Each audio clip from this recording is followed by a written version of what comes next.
We are Seven Truth. Seven Truth Entertainment. Bonsoir amis internautes, très content de vous retrouver dans votre émission Seven Sports sur la Seven Truth TV. Tay, nous voici au terrain de basket de Sangalkam donc pour parler avec la balle orange, pour parler avec les basketteurs. C'est ñi nga xamanteni ñëwa SBC Sangalkam Basket Club ñom ñoo organiser li nga xamanteni moy ben camp de vacances. C'est la 4e édition ñu koy organiser fi ci terrain basket bi di jël ay xale di leen former, di leen entraîner, di leen jàngal ñuy basketter. Motax tay nak Seven Truth TV dans Seven Sports ñëw fi waxtaan ak ñom seet leen xol comment se passe la formation mais également comment se passent les entraînements. Donc ñu and ak ñom rek dem xol li ci biir xol les entraînements xol également l'initiative avec la balle orange sur la Seven Truth TV.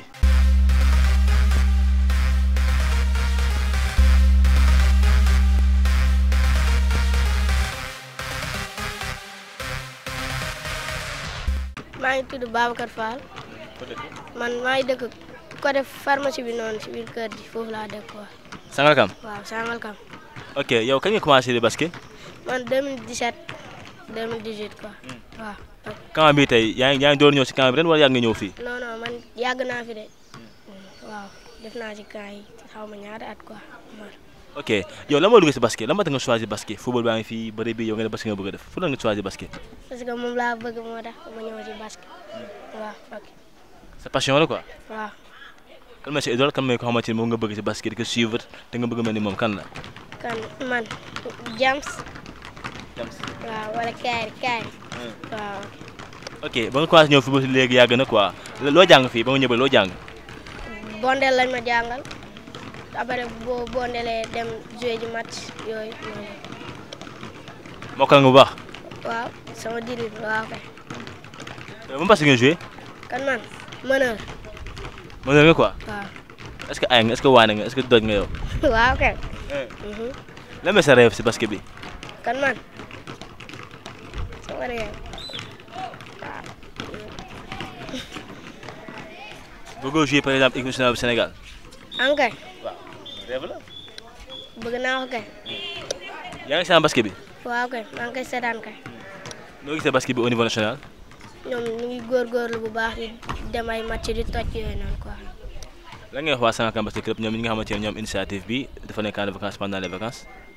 comme ñu réussir quoi gën a góorgóorlu yóbbu fula ak fayda. yaa ngi jàng. waaw maa ngi jàng kay. waaw looy tàggoowee. kan man maa ngi leen di réussir bu baax di leen encourager merci beaucoup. maa ngi tudd Ibrahima Djité dëkk Sangalkam mun naa ne si garage bi fii laa yeroo fii laa defee sama lépp. ok lan nga si équipe bi fii. équipe bi formateur laa. formateur. waaw mun naa ne 4 ans yi ñëw siiw rek man presque mun naa ne terrain bi bañ koy ba muy am dër laa fi commencé former xale. parce que mun naa ne def naa fi si terrain bi presque 12 ans 13 ans 14 ans boo xoolee si terrain bi mun naa ne ancien laa mais ren xam nga ren daaw presque les 2 années là la yàlla dogal ñu am club waat boo amee terrain te nekkul club amul du am structure loo munti def waat fédération du la reconnaître foofu dañ ciy sant suñu président bu baax a baax a baax Jarxaa Gassama ak suñu directeur sportif ak bépp membre bu nekk SBC maa ngi leen di jaajëfal bu baax a baax a baax. waaw xam nga yor xale rek dafa yor xale rek jaamu yàlla la parce que xale moom ku ko dimbal rek la bëgg te xale dañoo am passion seen passion mooy la dañoo bëgg basket te ab xale moom bu ñëwee da ngay xool xale bi yaramam lu mu antal rek nga teg ko parce que dafa am xale yoo xam ne ni yàlla moo leen bindee noonu dans 3 mois 4 mois dañuy am évaluation boo xam ne xam nga day garaaw am xale yoo xam ne nag foog ngay naxtaan ak ñoom 2 ans 3 ans comme exemple Babacar bi ngeen fi jël Babacar ku ko gis ci ndawaayam da nga koy jàpp benn xale mais yàlla baax na ci Babacar c'est à suivre talent boo xam ne ne Sangalkam Basket Club jàpp naa ne li yàlla di def daal mais dañuy ñaanal xale yi fi nekk lépp mais Babacar moom c'est un jeune à suivre bu baax a baax ci basket.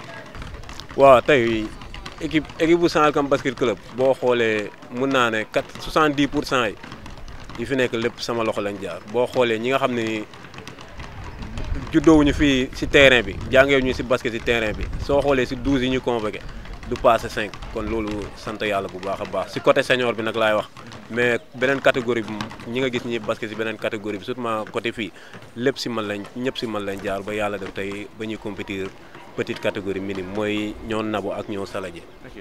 waaw parents yi am leen di sant bu baax a baax a baax a baax dama leen di sant bu baax a baax a baax a baax parce que tey am na respect boo xam ne am naa ko c'est grâce ak parents yi la parce que man sama portable mun naa ne li muy sonné yàlla rek a xam parce que parent bu nekk à tout moment moo ngi may woo di ma laaj ci doomam yenn parents yi dañ may remercier boo xam ne à part sama yaay ak sama pap samay mbokk yi nga xam ne ñoo bokk ndey ak baay sax am na yenn parents yoo xam ne niñ ma jàppee sax mais yàlla baax na du ma leen décevoir te ku nekk képp ku yónnee doomam fii rek xamal ne yónnee nga ko ci loxo boo xam ne du la décevoir. voilà tur bi. Ndeye Seynabou Gueye. foo dëkk. Tëngéej. ok wax si kaw dégg nga en fait yow dama dugg si basket bi. man basket amour ak passion ak réussite. kañ nga si dugg exactement. man 2019. kañ nga commencé ñëw si camp basket bu nekk fii Sangalkam. camp basket man ren laay doo commencé mais kii yëpp dama doon dem de vacances yooyu noonu ren laay doo commencé camp basket. yow noo gisee camp bi yaa ngi entraîné ak booy fii xale yu jigéen ñi xale yu góor yi yow noo ko gisee en tant que joueuse. ah man kii xale ñooy si yoon bi ñooy réussir ñooy dem kii ñooy ci yoon bi daal ñooy bondel normal kii daal. boo ñëwee lan la ñu ko jàngal boo ñëwee. bu ñëwee bondel lañ lay jàngal après nga doog a def move yooyu noonu. mi ngi mokk. mi ngi mokk waaw. yow la ma si ambition si basket bi. man kii rek bëgg a réussir dem extérieur yam nga waaw. ok leer sa morom yi ñi nga xamante ne bëgg nañ ne parce que am xëy na complexe ñëw si camp yi loo leen wax. ñu ñëw kii rek gën a góorgóorlu kii daal di def focus si game bi yooyu noonu waaw. yow gisee idole si milieu bi. man Kari Irvine. pour nga choisir ko moom. pour man sax ay maam Jojo Diouf ngay wax ay Traoré pour nga choisir kooku. non parce que donc laay si moom laay roy daal dafa mën basket yooyu dafa mën li muy def yooyu waaw. Bah ça va, salut tout le monde maa ngi tudd Daba Ndiaye maa ngi dëkk Cité Dabakh maa ngi jóge woo Nations Unies laa jóge mais dama aménagé fii Cité Dabakh léegi maa ngi ñëw fii Sangalkam ci xale yi di leen entraîner. ok donc tu es coach si formation bi on peut dire. Oui, je suis coach, oui. alors déjà la moo motivé SBC mettre en place une telle idée di former ay xale pendant les camps de vacances. waaw parce que dañuy remarqué camp de vacances su jotee xale yu bëri dañuy bëgg a entraîner mais doon ñu woon gis coach bu leen di entraîner parce que fii au début pour playground rek la woon. léegi si lañ dem ba découvrir que xale yi dañoo bëgg a basket ñu daal ne pourquoi pas ñu defal leen camp de basket teg lépp si yoon comme ça ñu mun cee percer. ok comment se passe l'intégration ku bëgg intégrer nan lay def intégrer.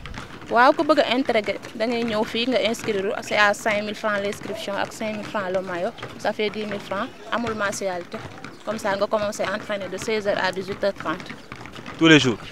oui de lundi à samedi oui. ok dafa am âge bu ngeen di jël wala boog amul âge. non pour le moment y a pas d'âge parce que dañ fa bu ñu limité woon âge bi ñu bëri du leen arranger parce que ñoo xam ne dañoo bëgg basket mais seen âge xaw naa dépassé pour ñu nekk petite catégorie donc dañ leen di former pour ñu dem directement jouer senior. actuellement nii vous êtes à combien d'inscrits.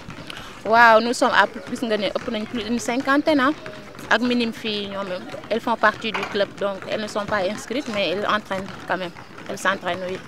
ok ils viennent d'où ces enfants là Sangalkam wala bokk si yenn village environnant yi si lañ bokk aussi. waaw Sangalkam Kër Ndiaye Lo Ndiakhirate Kounoune 2 Mère Teresa environ yi daal ba Bambilor. ok alors bu ñu ñëwee déjà loolu la ñu jàngal xale yi bu ñu ñëwee tak premièrement. waaw dañ leen di jàngal base basket mooy dribble côté gauche côté droite après ñu jàng arrêt simultané arrêt alternative doog a jàng maniement parce que pour nga mën manier ballon il faut nga mën dribbler ba pare. est-ce que si benn camp bi xale bi mën na si am mën na si jàpp ne mën na si am xam basket quoi mën basket. waaw base yi la ñuy jëm rek pour balaa camp bi di tëj ñu mën au moins base basket mooy dribble bi dëgër ñu mën a dem 3 pas attaquer gauche attaquer droite comme ça après camp bi bu ñu mënee ñëw di entraîner les mercredis et les samedis dinañ xaw a amaale tuuti parce que camp bi dafa gàtt daal 2 mois dañuy xale mënu see am performance bu doy mais dañ leen di jàngal base rek ñu xam basket mooy lan. parfois est-ce que aussi c'est la 4e année. Est-ce que vous arrivez que ngeen jëlee ay xale fii jàngal leen basket ñu dem ba intégrer équipe A SBC? waaw il nous arrive waaw parce que senior yi xaaj bi yëpp fi lañ jàngee basket depuis fi lañ jàngee dribble ba léegi ñu ngi dem di compétir senior waaw. parce que ñi fi ñëw nii nga xamante ne jàngee wuñ fi basket bëriwul xaaj bi yëpp fi lañ leen formé donc c'est quelque chose pour le début nii waaw. Ok, comment tu trouves le basket au niveau local fii à Sangalkam la base quoi formation bi? base bi waaw dama gis ne xaw naa sooxe parce que amuñu benn ndimbal bi war daal parce que tamit basket pour nga jàng ko non seulement am nañ terrain bu baax dëgg la mais des fois dañuy manqué ay moyens te basket pour mu am il faut mu am moyens yu baax daal des fois il faut ñu am ay bonne volonté yu leen di jàppale des fois dañu am ay problème de ballon problème de plot te loolu lépp ça pose problème supposons nga am une 50aine d'élèves yu war a jàng ñu am il faut ñu am assez de ballon soxla nañu ku leen jàppale trop sax. Ok, le mot de la fin? waaw maa ngi leen di sant di leen gërëm ci le fait tey ngeen déplacé wu ñëw pour def découverte ci camp de basket bi di leen ñaanal une bonne continuation rek di leen remercier encore une fois merci. Gassama Ahmadou, président Sangalkam Basket Club.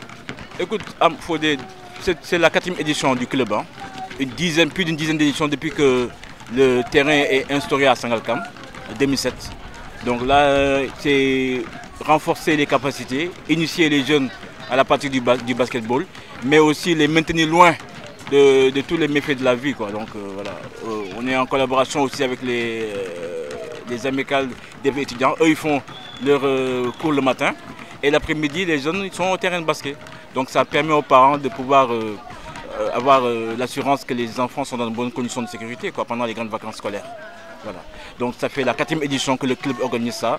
Voilà, c'est des jeunes de 14 à 18 ans de Sangalkam et des villages environnants qui sont prêts parmi nous aujourd'hui, pendant tous un camp de basket, quoi. Voilà. Oui, en fait, par exemple, c'est ainsi. L'équipe première, l'équipe des seniors, est constituée en majeure partie de juniors. Ces juniors aujourd'hui sont tous passés par ces camps de basket. C'est dans la politique même du club aujourd'hui qu'on ait un projet de jeu basé sur la formation. Et cette formation aujourd'hui nous permet de pouvoir compter sur ces jeunes dans l'avenir. D'ailleurs, j'ai vu dernièrement les échanges sur les attentes des populations. On leur demande de nous comprendre parce que c'est un projet et que c'est des enfants de Sangalkam et villages environnants qui sont dans le projet et qu'on espère demain pourront produire un basket qui réponde à un projet de Sangalkam. On veut que demain, quand on voit jouer Sangalkam, qu'il y ait une identité de jeu. Et c'est le projet que le directeur technique Ibou essaie de développer à travers la petite catégorie qui est là aujourd'hui. À travers ce camp, on peut détecter des jeunes qui pourront demain entrer dans les petites catégories de minimes, cadets, juniors et ainsi. Vous avez vu des catégories, vous avez vu qu'il y aurait des filles et des garçons qui sont dans le camp. C'est un club qui va grandir, mais laissez-nous le temps de grandir en fait. C'est ça que je demanderai à tout le monde, quoi. Il est balbutiant, hein. Vous savez, le sport de nos jours, il faut les moyens. Il faut beaucoup de moyens. Nous, on y va avec nos propres moyens et avec l'aide de bonne volonté. Et aussi un peu l'aide de la commune, hein, comme depuis que le ministre Marguet a instauré cela et que le nouveau bureau essaie de suivre. Donc c'est pas évident, mais nous essayons de faire avec l'aide de bonne volonté. Mais le niveau local, voilà, il y a beaucoup d'espoir parce qu'il y a des talents. Il y a des talents qui sont dans la zone. Aujourd'hui, nous espérons que, Inch'Allah, avec l'aide d'autres bonnes volontés, s'ils viennent s'ajouter à ceux qui sont déjà là, qu'on pourra mettre les conditions, parce qu'ils font des conditions pour que les enfants, il faut des ballons, vous voyez le terrain aujourd'hui, il est petit. On aurait aimé agrandir le terrain pour que la petite catégorie puisse pratiquer, mais aujourd'hui, tout ce beau monde, il y a plus d'une soixantaine de jeunes qui partagent ce terrain. C'est pas évident, mais on essaie de jongler avec. Mais aujourd'hui, si le terrain est peut-être sur le côté latéral, il y a un projet de construction à côté d'une autre aire de jeu se concrétise, ça permettra effectivement aujourd'hui aux jeunes d'avoir plus d'espace pour pouvoir mieux jouer au basketball. Parce qu'aujourd'hui, Sangalkam, c'est dans la région de Dakar. Dakar, c'est une zone de basket. Mais Sangalkam, on sait que historiquement, c'est une zone de football. Donc nous, on essaie de faire vivre le basket, faire exister le basket. Et petit à petit, voilà, on essaie l'oiseau construit son petit nid, quoi. Donc je vais marcher sur la langue de beaucoup de ceux qui t'ont invité dernièrement. Hein. La patience, hein, c'est le maître mot. Parce qu'aujourd'hui, comme j'ai dit, l'équipe est constituée à 80% de juniors qui ont joué l'année dernière en junior. On n'a pas voulu chercher des joueurs à l'extérieur. Beaucoup sont dans les zones environnantes, Kounoun et autres. Mais la majeure partie, c'est des enfants de Sangalkam. C'est des juniors de Sangalkam qui jouent en senior. Dernièrement, ils ont joué à Dakar contre Jaron, ils ont gagné. Nous, on n'a pas cet impératif de résultat avec nos jeunes. Parce que c'est un travail qui est en cours. On veut que ce projet grandisse. Donc à la population de Sangalkam, déjà venez, le terrain est accessible, venez voir dans les conditions dans lesquelles nous travaillons et vous verrez que c'est un projet qui est en cours. Les résultats vont venir. Aujourd'hui, le grand Manchester City ou bien le Sénégal au football, il ne s'est pas levé du jour au lendemain pour gagner des trophées. Il a fallu un processus, il a fallu qu'il y ait des générations foot, des centres. Et nous-mêmes, c'est un projet que nous avons soumis à la mairie, un projet d'académie, parce que la vocation de ce club, c'est de mettre sur place un projet études et sport. L'enfant doit pouvoir allier les deux. C'est ce qui se fait maintenant. Aujourd'hui, il y a NBA Academy qui est à Hambourg, il y a le CID qui est à Thiès. Pourquoi pas de Sangalkam? Il ne faut pas qu'il y a quelqu'un qui disait quand il faut rêver grand. Et quand tu rêves, il faut que les gens te rient au nez. Ça veut dire que voilà, là, ils ne croient pas à ce que tu vas faire. Mais c'est demain qu'ils vont comprendre. Donc nous y croyons. Et tant qu'il y a des gens qui y croient, bah, ce projet, nous allons mettre les moyens personnels. Et nous remercions par ton micro, nous en profitons pour remercier les bonnes volontés. Il y a la pharmacie Gadiaga. D'abord, Seven Truth, vous-même. Hein? Ouais. Depuis combien d'années vous venez, vous mettez de la visibilité dans nos actions. On vous remercie, on remercie le PDG, mais aussi les bonnes volontés, comme j'ai cité, Gadiaga Pharmacie, Bien Enco, M. Sissé, la commune de Sangalkam, vraiment, Joe Wad, vraiment. Il y a aussi beaucoup d'autres volontés, si j'en oublie, vous m'excusez, qui mettent les chiens. Les parents d'élèves aussi, hein, il y en a beaucoup même à travers le camp qui voient la nécessité de nous aider par les partenariats, par les sponsoring. C'est tout ce que nous demandons, hein, parce que nous, tout ce que nous faisons, c'est des bénévolats. Les bénévoles, les encadreurs que vous avez interviewés, c'est des bénévoles, à savoir coach Peter, coach Daba, ils ne sont pas rémunérés. Même le billet, c'est eux-mêmes qui prennent de leur poche pour venir voilà, à 15h30 ici, jusqu'à 18h30. D'accord, donner à vos enfants cette connaissance du basketball et non seulement cette discipline, parce qu'au-delà du basketball, on veut que demain, notre fierté, Fodé, c'est que demain, ce soit des hommes accomplis, que ce soit des journalistes, des Fodé, des PDG, des directeurs qui passent par SBC.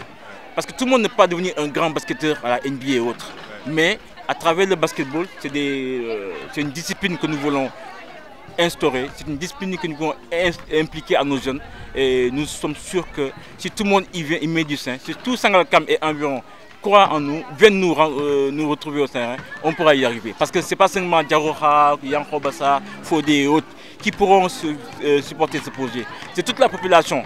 C'est le manco dont on parle là au football là qu'il faut aussi au basketball. Fodé. Tu as parlé de la situation du basketball. Il faut du manco dans tout ce qu'on fait.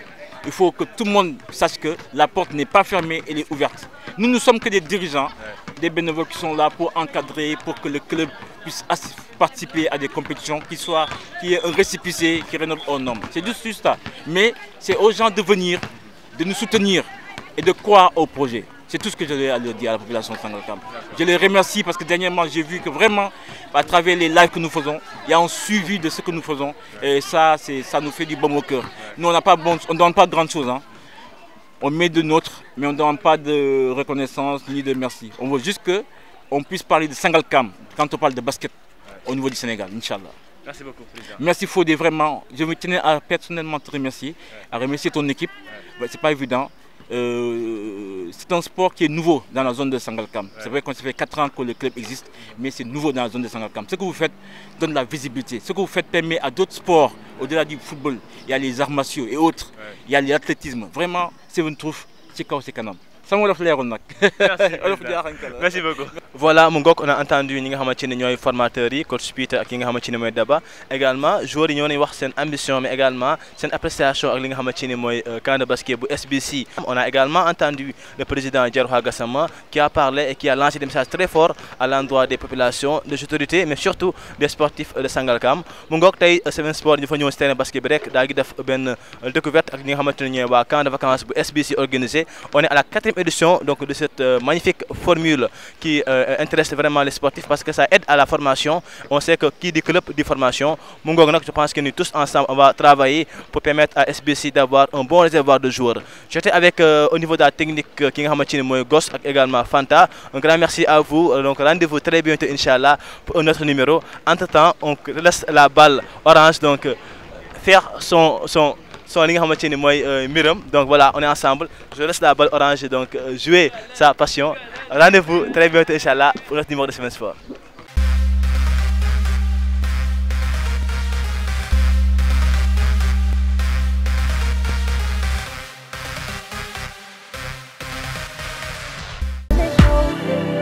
We are Seven Truth.